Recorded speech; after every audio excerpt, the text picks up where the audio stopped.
He is presently an adjunct faculty member in the Master of Teaching program at OAC at the University of Toronto and an adjunct assistant professor at Queen's University in the Professional Master of Education program. He's an Ontario certified teacher and has been an educator for over 25 years in Jamaica, the Bahamas, and Canada. His research and teaching focuses on issues of equity, diversity, inclusion, racism, anti-Black racism, educational leadership, Black to LGBTQ about teacher performance. He has presented at numerous peer-reviewed academic conferences and has delivered many presentations as a workshop facilitator, keynote, and motivational speaker. He also loves people, food, fashion, and traveling. We're truly honored to have Dr. ABC with us today. And without any further delay, and we'll turn it over to you, Dr. Campbell. Pleasant good morning, everyone. Can you hear me?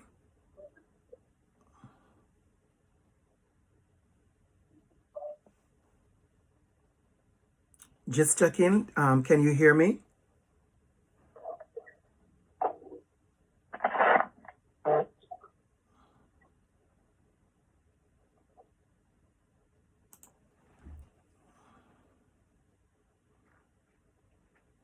Just checking. Good morning. Can you hear me?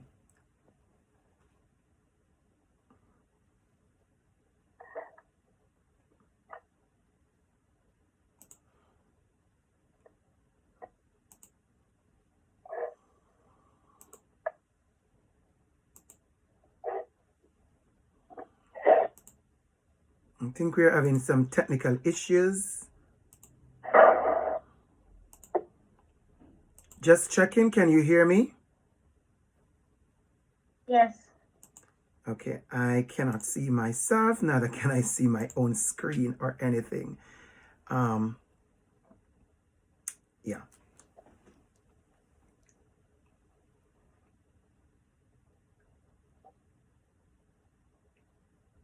Okay, it's saying I'm sharing my webcam. Can you see and hear me now then? Yes, I can hear you now. That's great. Okay, wonderful. This is a different system than we worked on 2 weeks ago. So that's a whole different system. All right, good morning, everyone. I'm going to ask for some tech support because I'm not able to see anyone in the room, nor that I'm able to good from the button to share my screen as well. So I would need that opportunity. I'm going to use the share screen.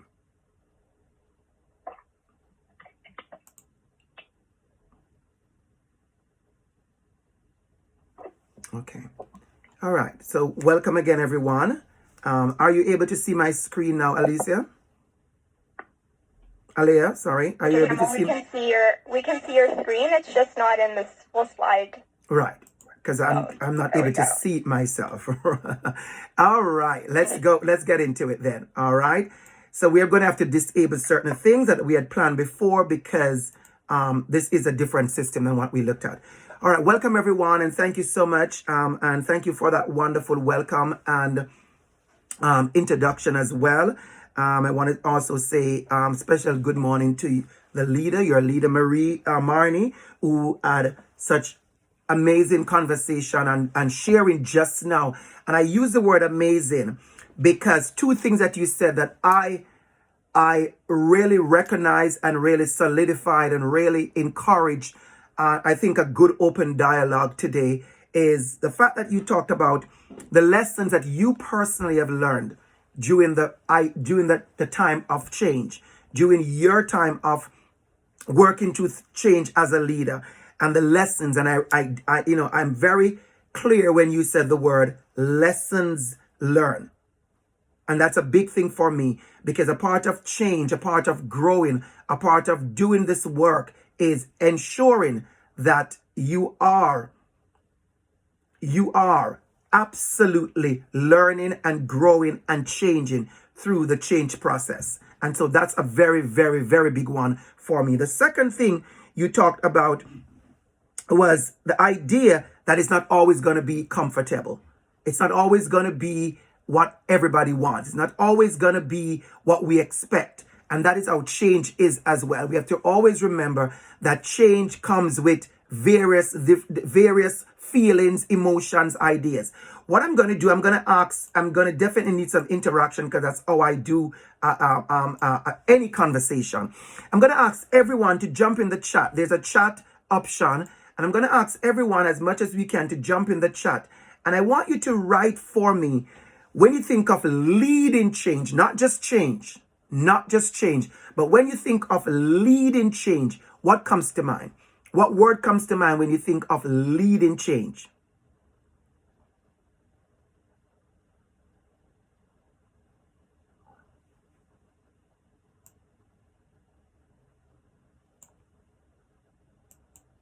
I hope everyone is able to see the chat.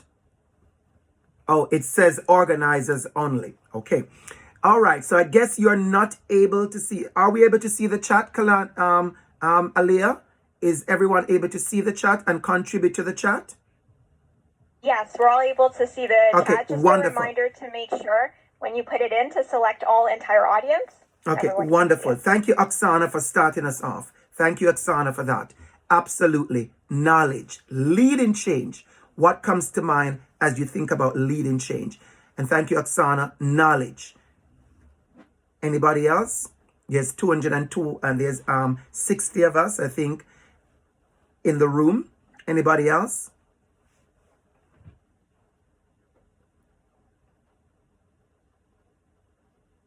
Remember to do it to the entire good. Wonderful. Thank you, Paul. Excitement. I like that. Thank you, Paul. Relationships.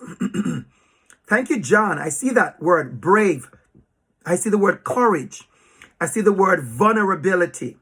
I see the word trust. The very big word, Ramona, trust. I love that word, Charlene. I think it's Charlene. Consistency is one of my favorite words. And Claudia, you already jumped into my presentation because transparency is a major one. I heard Maureen talk about leadership and change and the idea that, you know, you're going through a process. Transparency is going to be a big one. No one gets to hold a bunch of secrets about the change. The entire team needs to know about the change, why we are changing, what we're changing to, how we're changing, what resource we're going to need, and who is going to be a part of the change. I like what you said, Deborah. Leaning into discomfort. And I know it's a terminology to use, especially in business model, leaning in. But I want to let you know how powerful that language is. Leaning in to discomfort. Because many times when we see a discomfort, we pull away from. That's what we do with discomfort. We pull away from discomfort. And you are saying to us that when we are experiencing this discomfort, we're supposed to lean in. And I want to connect that, Deborah, to what other persons have said before you. And the only way you're going to lean in, if there is the trust, there is the vulnerability, and there is the consistency. Nobody wants to be a part of a process where every single day changes. Nobody wants to be a part of a process where they have no idea what the change is. Nobody wants to arrive even to a forum like this and realize, wow, we have change. There's change going on, right? People need to be prepared for a change so they could buy in to the change. We're going to talk about that. Marcia, I see your contribution, creativity. And Claudia, again, you have hit another nail on the head. I wonder if you do have a copy of my presentation. I know you don't, but you are so on target. Is the word communication. So thank you so much for your participation. Excellent. Really, really appreciate that. Now, as we move in, I want to explain to you that many times we are all big on change, right? We are big on change. We are like, let's get the change done. So many change management initiatives have often failed because people do not know where to build, foster, and sustain change. One thing I can tell you is that, and a lot of managers and leaders, notice I'm making a separation. A lot of managers and leaders have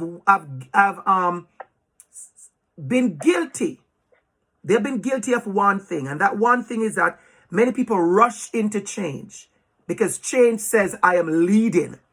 What they fail to do is to foster and sustain that change. So change is often more complex process than we often are prepared for. A lot of people said, let's do the change, but we are not prepared for the change. Today I want us to take some time to examine our personal leadership style. Who is leading the change? How am I leading the change? The knowledge, skills, and disposition that will be necessary for this change. We look at why is change necessary? Why do we resist change? And how do we ensure that people buy in to this change? Because a lot of times people struggle because there's no buy-in. Thank you, Franz. Thank you, Franz. And remember, you don't need to wait on me to jump in the chat to make a comment. This is our conversation. No matter how formal a workshop is or a keynote is, once the audience has an opportunity to participate, I welcome it. So thank you, Franz, for saying that in the chat, the buy-in. And we're going to talk about that some more. So various change management will be articulated. There's someone with their mic on. Please remember to turn your mic off. Various change management models will be articulated and will be reviewed. But we're going to center on John Cotter's model. John Cotter's model. And we're going to share some other models. But I want to use that because I've used John Cotter quite a bit over the years teaching change management at the university level, and I've had a lot of principals, vice principals, I've had leaders, business leaders, non-profit leaders have come back to say this process, this model works. However, two things I want to underline as we get into this conversation, and I'm going to bring back those two words that some of you already shared: leadership and communication. So that's your word, Claudia. Communication. I want to go back to the word leadership, and I want to go back to the word communication. So the first, in doing some research, because I've done this quite a bit, but I've always liked to read more and research more and create more awareness for myself. Notice I said for myself. It's important that we realize that when we're doing this kind of work and we are educating ourselves, we are learning, we are embarking on more awareness, it is for our own development, so we can be stronger leaders. We can have the knowledge. That the first word came to us today. We can have the knowledge, because nothing is more ridiculous than leading change when you do not have the knowledge of the process. You do not have the knowledge of what you are changing. You do not have the knowledge to communicate the change. You do not have the knowledge, as Franz reminded us, to create the buy-in for the change. So we're going to talk about knowledge, skills, and disposition. We're going to talk about that. So two things that came up in my research. Two words. Why people make major mistakes in change. Write down these two words for me: leadership and communication. And that is why we're starting with these two words. So in leadership, in John Cotter's book 2011, he says listen this carefully, a paralyzed senior management often comes from having too many managers and not enough leaders. I want to pause for that. A paralyzed senior management comes from having too many managers and not enough leaders. Change, by definition, requires creating a new system, which in turn demands leadership. A good manager is what many departments needs. Someone who is going to ensure that the systems in place are followed, they are enriched, and they're very systematic.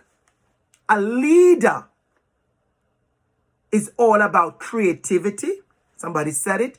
It's about change. It's about creating a space where people are comfortable enough, trusting you enough to follow you into something new. That's the leadership. So if you are a manager, ask yourself, can I lead change? If you're a manager, ask yourself, am I able to lead the change that is necessary? And then the next one is communication. A useful rule, this comes from John Cotter as well, a quote. A useful rule of thumb: if you cannot communicate the vision, the change, to someone in 5 minutes or less, and you get the reaction that signifies both understanding and interest, you are not where you have not done this phase of transformation process. So when you're communicating change, if you cannot communicate that change in a way that persons who are listening to you understand, and their understanding signifies that they have understood and they are interested in the change, then something is wrong. I'm going back to you again, France. There's no buy-in. So as we get into this process, let's ask ourselves some questions.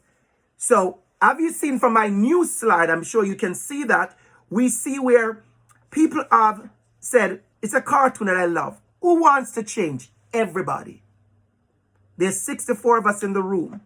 And I guarantee that if you ask all of us, who believes in change? Who think we need change? Who want to be a part of change? Everybody would raise their hand. But then you ask, who wants to change? And then the hands go down. Because some of us have been working here for 10 years, 15 years, 20 years, 25 years. And we are okay with the system. We are okay with our processes. We are okay how things are managed. We are okay with how we do the 8 to 4, the 9 to 5, and the extra. We are okay with how we process and engage the community and parents and students. We are okay with that because that is what we are used to. It's hard for us, listen to me carefully, it's very hard for us to provoke our own change. Make a note of that for me. It's very hard for us to provoke our own change. What do I mean by that? It's very hard for us to sit in that space where we say to ourselves, man, you know what? I really need to move. There needs to be some change. That's why many persons sit in a job that they don't like. That's why many people stay in a relationship that they don't want. That's why many people attend institutions and organizations that they don't wish to be a part of. And you may say, why? It is because we are fearful of change. And even after reflecting, we don't wish to make that change because we are scared. We don't know what is on the other side. And then we ask a powerful question. Who wants to lead change? That comes a powerful question. Who wants to lead change? And then we see no hands. Because the leading change takes a whole different level of skills. So as we get into our conversation today, I want to ask you a few questions. And I noticed when we started, Marnie, I listened to every word you said, Marnie. Every single word you said, I listened to it. And for those who came in after Marnie did that beautiful opening remarks, when you get the video, go back and listen to that. Listen to what Marnie said. Because what you said even if persons are not as engaged as you want them to be today, the least Marnie asked all of us to do was at least to sit in a space of reflection. So for those of you who are at your desk and you're multitasking and you're doing 5 different things at the same time, I remember years ago when I came to Canada, I worked for an organization that gave us a slogan. And the slogan was, be here now. I want to encourage all of us to be here now. Sit back or sit up in your chair. Lean into this conversation. Look at what is being said in the chat. Share in the chat. That level of alertness says a lot about who you are and how you are engaging with the process. And I wanted to say that to you because it is important, because a lot of us are engaging in a lot of workshops and learning online, but we're so used to multitasking. When we are finished, we realize we did not get what we needed. So let's get some reflective questions in. Why is change necessary? What are those resistance to change? Put them in a group and call all of them resistance to change. What are those things? Why do some people resist change? What are the leadership styles, knowledges, skills, and dispositions needed to impact, sustain, foster, lead change? How are you as a leader, and how does having clear understanding of who you are as a leader will be beneficial to leading change? And what actions are needed to foster and sustain change? And we're going to look at some change models. So the first thing I want to ask, I want to go back to the chat. Everybody go back to the chat. Let's jump in the chat again. And I hope I get to see way more person participate this time than at the start. What is change for you? It can be a word, a sentence, a phrase. What is change? Let us hear from a number of us. What is change? Let's take a minute to type in the chat. What is change?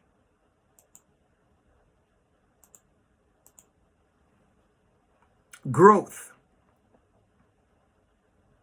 Let me expand the chat because I love to see every word. So I'm going to expand the chat from my view so I can see. Thank you, Christine. Healing. Oh, that's powerful. Risk. Tanika. Risk. I love what you said, Mary. Innovation. Mary, I would love to have a conversation with you if I had time about innovation. I teach a course about innovation in education. And at the end of the course, I've been doing that course for about 4 years now at Queens. And I always have students saying to me, wow, I didn't realize the word innovation was so loaded. Innovation is loaded.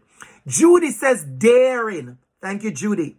Deborah, you're back with it again. Modifying, replacing, moving forward. Ramona, thank you again. Excitement. We're not letting go of that word, Ramona.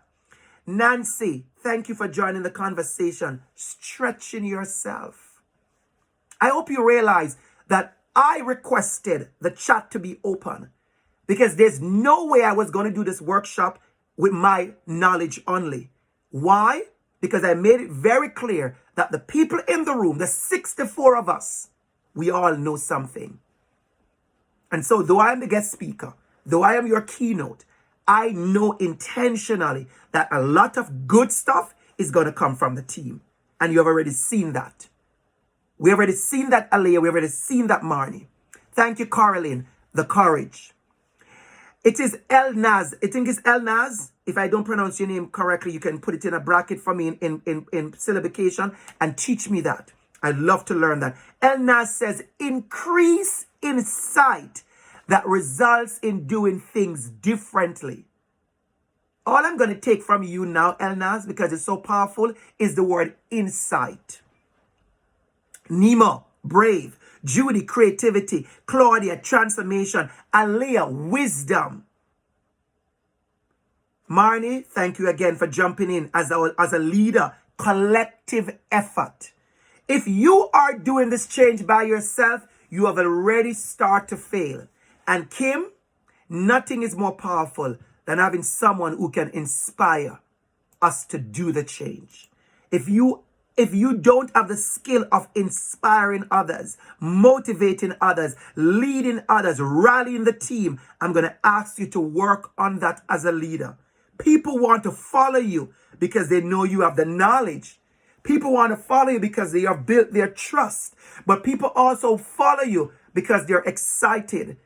They're inspired. They believe that if they follow you to do this change, they will not be disappointed.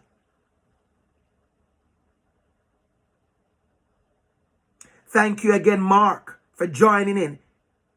Not static and stale, but as Ramona said, it leaves an impact. Thank you, team. Thank you.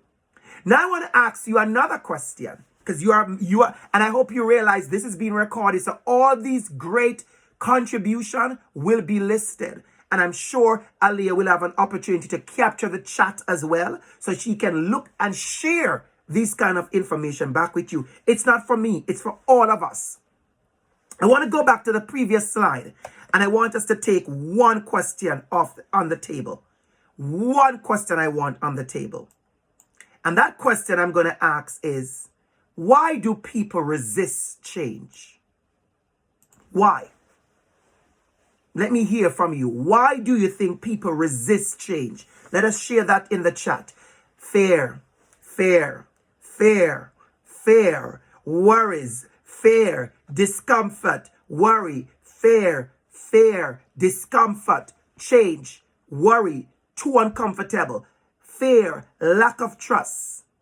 I saw competency gaps. I saw that. Thank you. Clavel, loss of power, fear again. They don't see the benefit, unsure, insecurity, mistrust, fear. Aliyah, the unknown, fear, lack of confidence, motivation, Tanika, within the change or the people leading the change. No support, uncertainty. They don't even see the value.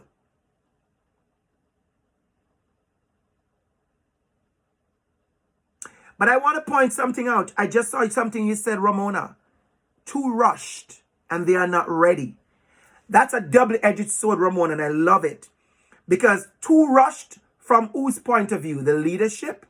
Or are you haven't been following the change process? So that's two things. Also, who is not ready? Can be the leaders not ready, can be you are not ready. So I love that. It's so loaded what you share. Franz, you're back again. And I'm so happy. Change fatigue. Change fatigue happens because a lot of people are just doing a change wheel. I don't know if you've ever been a part of an organization, but one manager get promoted in January, and she decides, I'm going to change just where the coffee machine is at. And then 4 months after, a new manager comes in and he decides, we're going to just change all where the decks are supposed to be. We're going to change them from pods to single silo. And then 6 months after, a new manager comes in and they decide, we're going to change how we do minutes and how we capture things. What happens is that everybody comes in just doing certain things and making a little bit of change here, and there's not a rational. Now, I have no problem with the change, Franz. But if it's only changing for change's sake, then we're going to have an issue with that. So thank you for sharing that. Absolutely. Thank you, everyone. You have been amazing as usual. So, change is necessary. Change is necessary. Change is constant. Change occurs part of a system. You just can't get up and just do a change. Change involves strategic planning. We shouldn't be just getting up out of our beds, coming to work to do a change. I am sure the big change you talk about is in planning mode. There is a lot of planning and consideration and consultation that comes in the process. And when I said consultation, I don't mean every single person telling the leaders what you feel you want.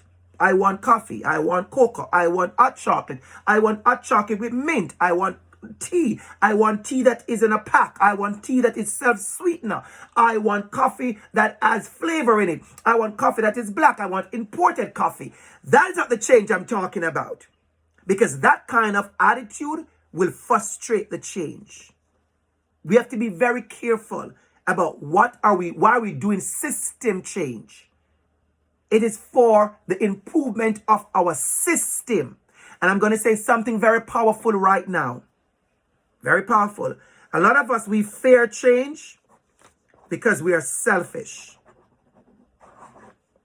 I just wrote on my paper. A lot of us, we fear change because we are selfish. We are selfish because I have been doing this job this way for the last 10 years, and I am not sure why we need to change it. What we are doing is centering ourselves. It is about I and not about the system. The change is not about you. The change is about the organization. The change is about a system. The change is about a process. Yes, we know you love what you do. We know you love your desk. We know you love your department.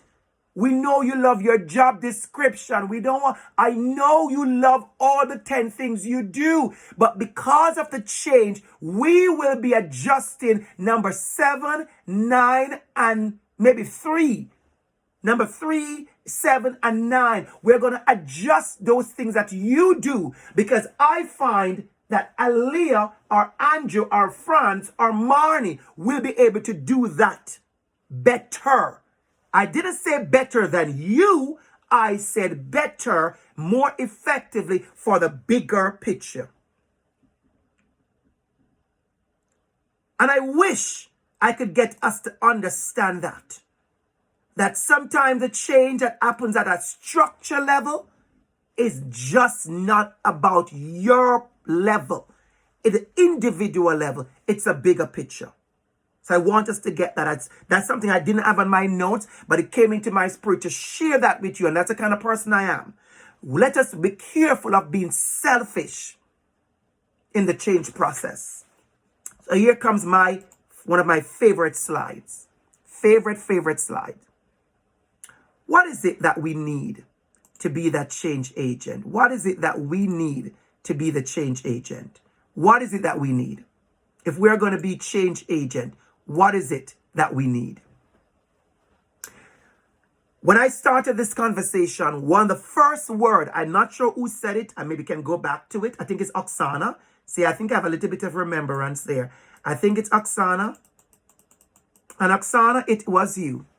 It was you, Oksana. And we started the conversation, in the first response came from Oksana. And Oksana says, knowledge. First word that came into our chat box, or the chat feature, the chat box, was knowledge.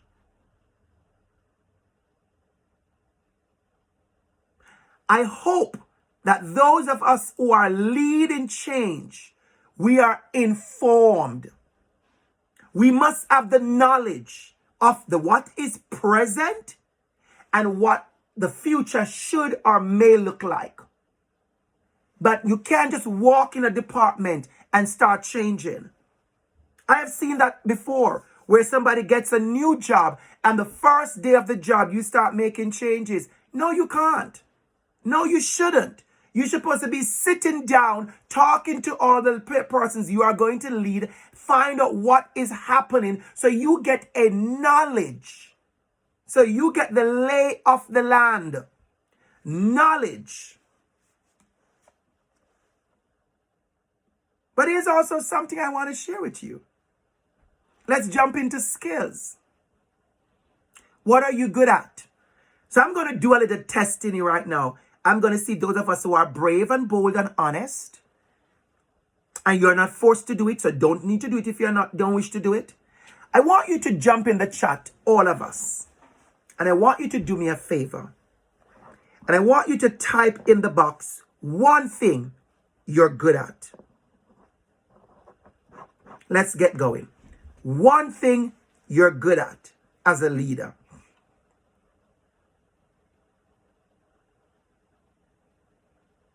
Listening.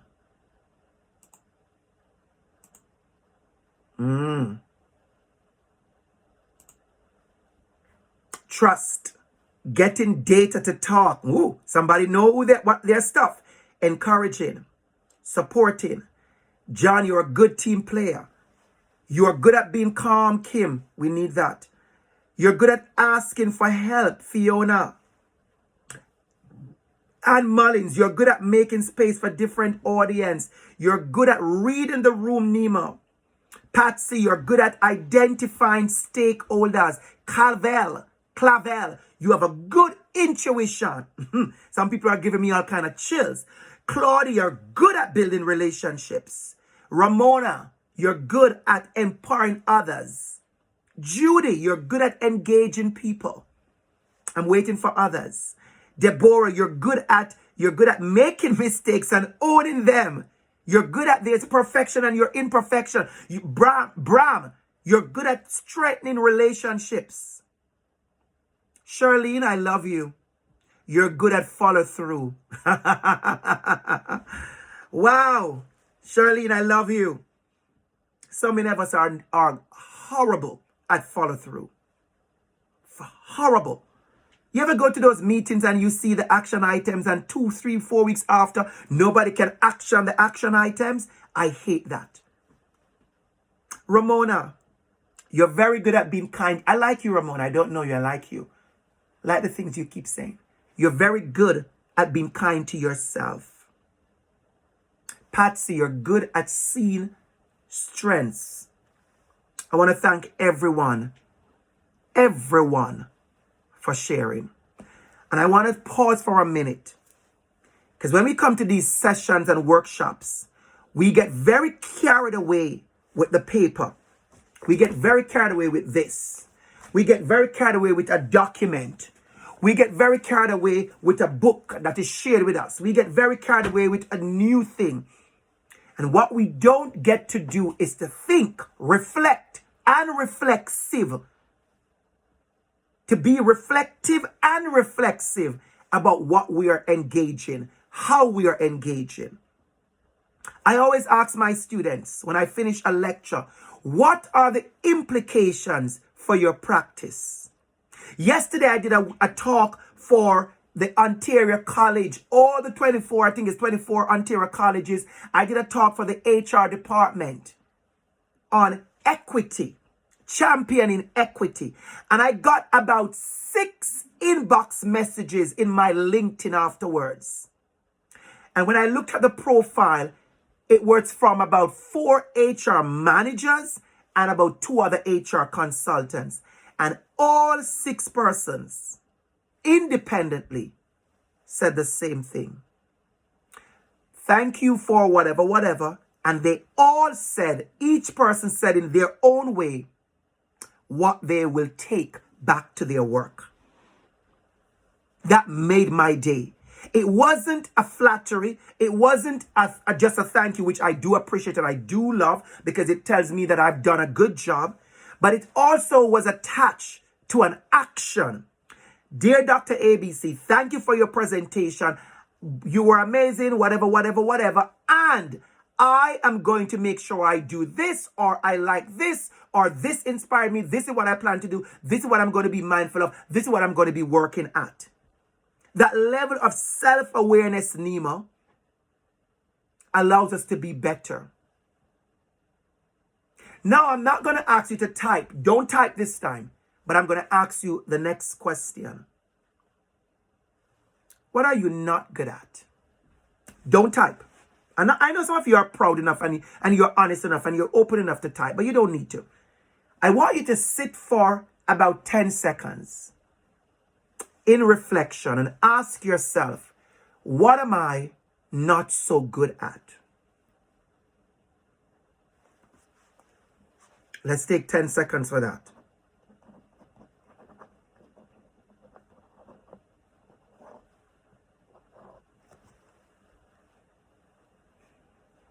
Okay.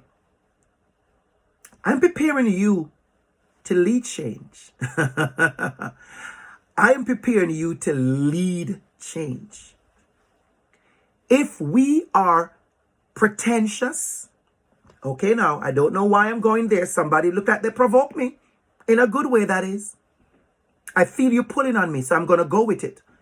If we are pretentious, if we are inauthentic, if we are dishonest, if we are fake, we can't lead. If we are not genuine about who we are and what we can do and what our capacity and our ability are, what are our capacity and ability, we're going to be in trouble. Here comes the next question that is going to help you. Because I didn't ask you that for you to just feel bad. I asked you for a powerful reason. 2 things. The A part of that question is, Have you been working on it?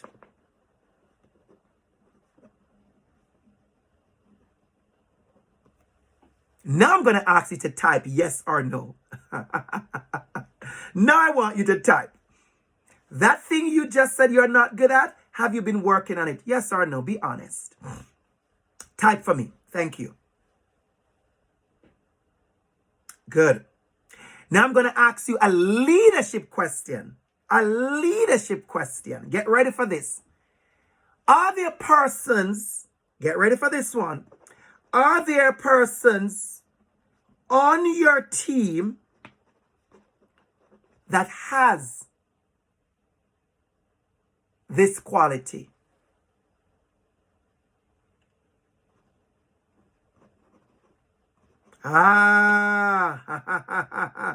Thank you. This quality, this skill. Thank you. Thank you. Thank you. I hope you see what I just did, Marnie. I hope you see what I just did, Marnie. I want you to know that as a leader, you are good. Every one of us, Clavel, Kim, Franz, Elnaz, we're good at certain things. We are not going to be good at everything. That idea that you are good at everything, stop it, because you are not. Absolutely not. Yesterday, somebody called me to say to me, Dr. Campbell, I would love for you to do a workshop on, and I want you to really focus on mental health. And I said to them, I can give you 3 names. I can give you 3 names of 3 of my colleagues. 3 of my colleagues that are amazing at mental health discussion. I am not the best one. Now, I'm very good at talking about self-care. But if you want me to focus on mental health, I am not the best buck for your money. No, I'm good. I could do it. But I'm not the best buck for your money. I could recommend 3 persons. We have to know as leaders how to know what we are good at, but what we are not good at. And what we are good at, we are going to work at to keep sharp. What we are not good at, we are going to work at to improve, but we are also going to ensure that we look around on our team, look around at the people that support us, and ask ourselves, who among my team, who in my circle, which one of my colleagues, which one of my teammates can do this better than I can? And I will ask them to do it. So we all get the glory. We all get the win. You don't have to be at the front to always win. Some leaders are so unaware that leadership doesn't mean your face is on every single cover of the magazine. You have to learn how to be a team leader and say to a team member, you are better than at this, you do it.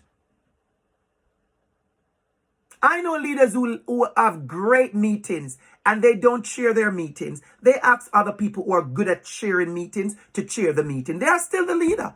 People still look to them for comments. People still look to them for cues. People still look to them for knowledge. People still look to them for leadership.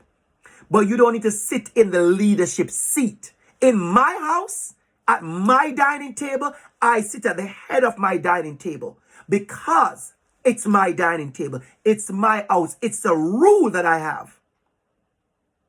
However, there have been occasions, Nancy, thank you so much, Nancy. There have been occasions where there are too many people, or not too many, where there are more people in my house than I bargained for. And because of certain dynamics, I gave up the chair at the head of my table and I sat at the counter. No, I don't want to do that. I like to sit at the head of my table.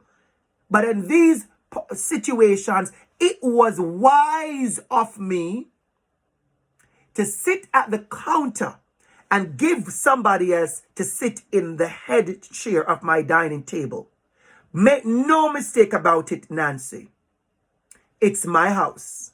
It's my dining table. It's my chair. I don't need to sit in it to prove that. And the person who sat in that chair, they know it's my chair and it's my table and it's my house.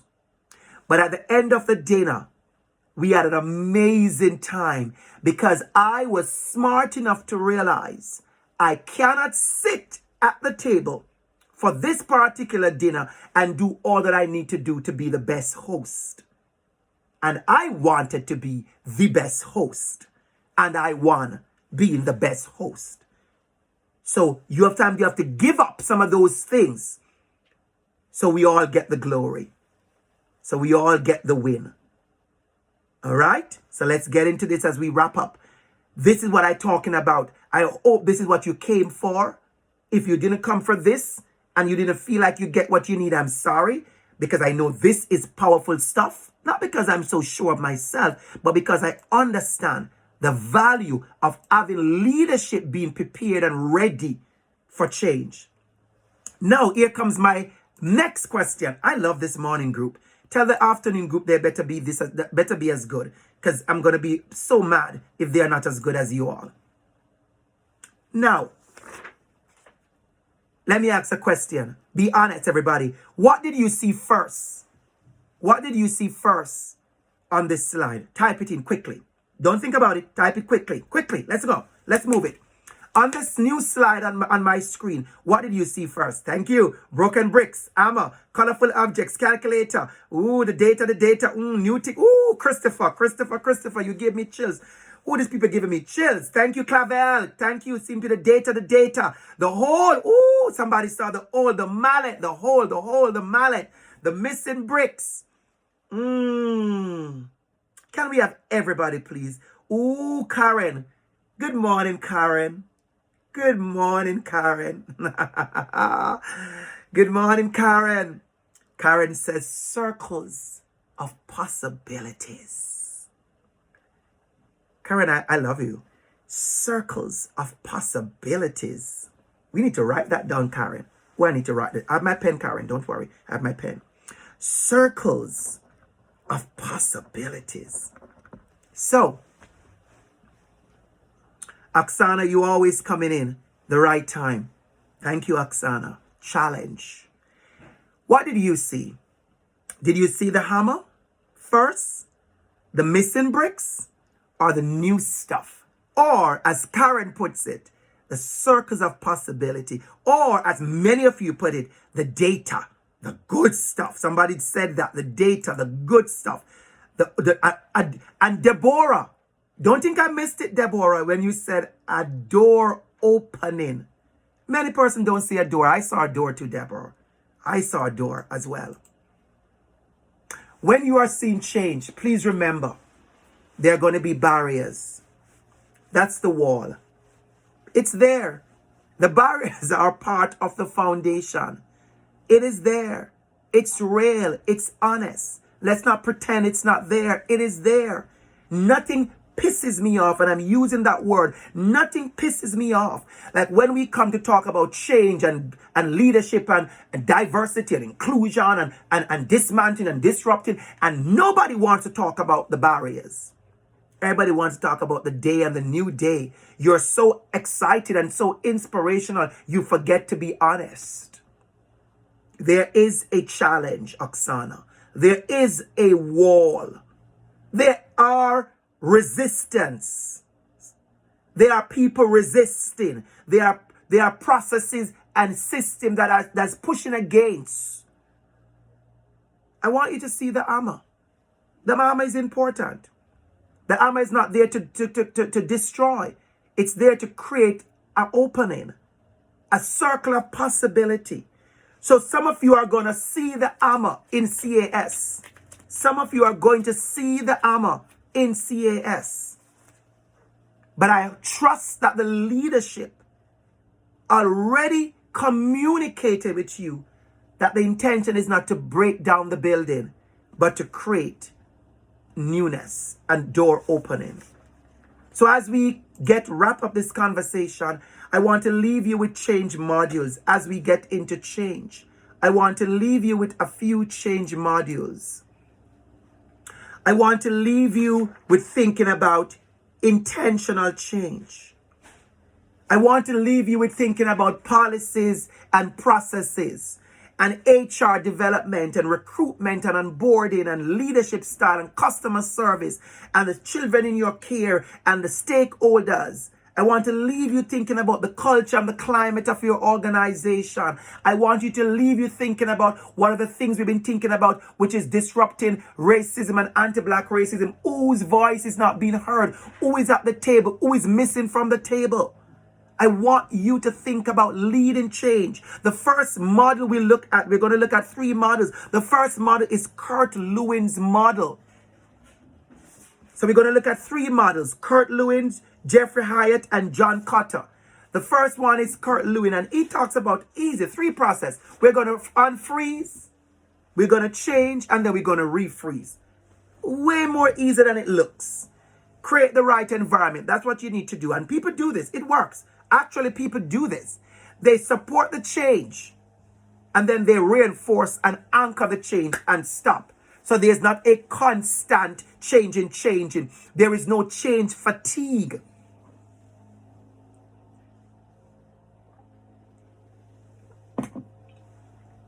As we mentioned, there's no change fatigue. And then we look at another style, and this one comes to us, a very, very good one from, this one comes to us, okay, sorry, I'm missing my slide. That one comes to us from Jeffrey Hyatt, and it's a 5 goals. It's a 5 goals. And this one, why I share this one with you, is because this approach is centered around individual change. Marine, this is a very good one. It speaks of individual change, because though we are going to lead change on a system level, we have to also know about how we're going to do the change within ourselves and within our individual. And that awareness is important. And how we're going to work with our teammates, the awareness. You said it. The desire. The knowledge. That word keeps coming back, Oksana. That word keeps coming back. We can't get rid of that word. Seems that that word is here to haunt us. And I love it. Because too many people trying to do change without the knowledge. The knowledge. But on the knowledge, did you see the word training? Anybody notice the word training and coaching? We need to ensure that the training and the coaching is provided to get this change done. Ability. I'm going to put ability with knowledge. We need to know what we're doing, the skills to know this. And nothing is more important than the reinforcement.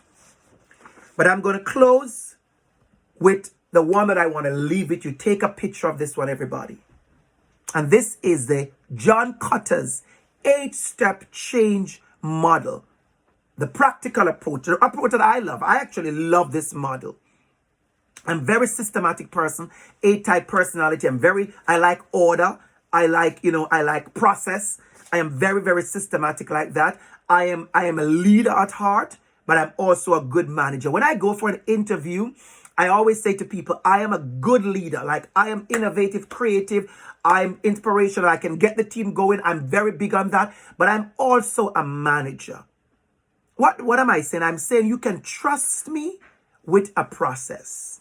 You can trust me with a process. You can trust me to carry out a process. So I'm going to ask people today, can we trust you to carry out a process? Can we trust you to create urgency for change? Can we trust you to form a powerful coalition? You are going to get to your team members, your stakeholders, to say, hey, we are doing this and I need you on board. Are you skilled enough to create a vision? Communicate the vision. You create the vision, but I want you to realize a separate step is the communication of that vision. I'm going to share something with you very personal as an educator. If you ask me my growth in teaching at the university level, I will say to you, I have realized more and more that what is clear to me in an assignment may not communicate the same way to a student. There are certain assignments that I have created. And honestly, when I create that assignment, it's very clear what I want. I'm going to be very honest, very clear. I know what I want. I can actually see the final product in my vision. Where I meet a snag, give me a minute.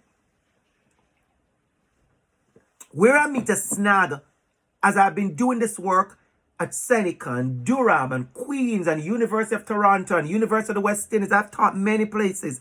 And I can honestly say to you, where I have grown in that is that I realize I need to make sure the assignment is very clear.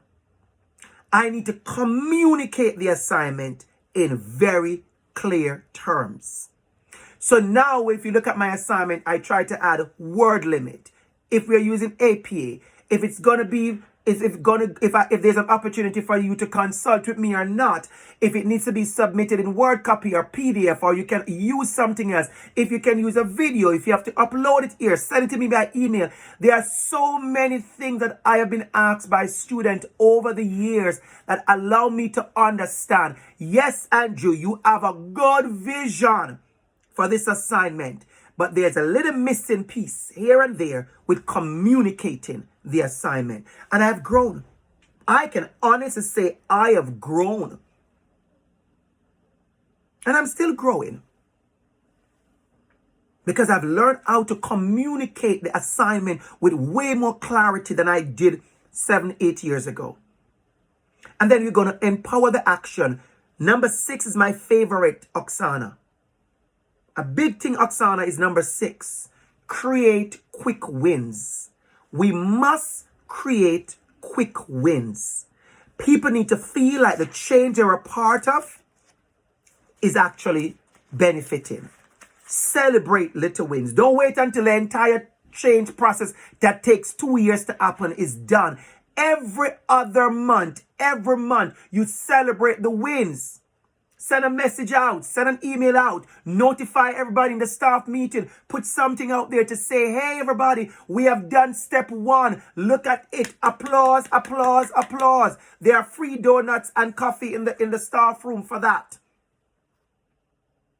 Build on that change. People want to know they're growing. Build on that change. And then the last thing you're going to do is to make it stick. That same reinforcement. So I give you a little shell here. Take a picture of this. And I like to do this. And I want you to think about a change that you want to do. A change that is going to happen. A change you like to embark on. Even if it's personal, you can use your personal life to even practice this. And start from the top. And show me. Write it down in the space provided. How are you going to create the urgency? How are you going to form a coalition? Maybe the coalition is you and your partner. Maybe the coalition is your family. Maybe the coalition is you and the kids. Maybe the coalition is you and your neighbors. Create a vision. Communicate that. Communicate clearly. All the little information, communicate. Empower the action.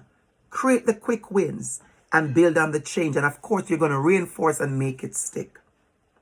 I want to thank you for engaging me. You have been an amazing, amazing audience. I know Aaliyah had a little worry because Aaliyah wants everything to be perfect. I get that. But I'm sure we saw today how powerful it is for us to have that kind of engagement. I wanted the chat to be open because I wanted that. She wanted that as well. And we did it. Because this is the kind of engagement we need. I could talk to you without you sharing one thing in the box. But that is I consider it to be a B+ conversation. This is what I consider an A+ when you talk back to me. And I could see some of you. I can't see you, but I saw your names. And I addressed you directly. That was intentional. And I couldn't get every name. I couldn't, call out everyone because things were moving fast, which is fine. But I want you to understand that you brought value to this conversation. Thank you so much for listening. Thank you so much for having me.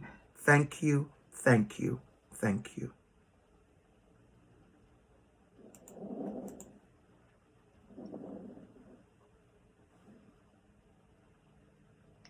Dr. Campbell, just wanted to say thank you so much on behalf of all of us. For me personally, I know I've heard you speaking before, and every time I just don't want it to end. I don't know if any of you else feel that way. It's because I feel so uplifted and inspired, and I feel like you've truly created a learning community for us today. Thank you. So I want to thank you so much for that. Thank you. Thank you. We'll see you in the afternoon.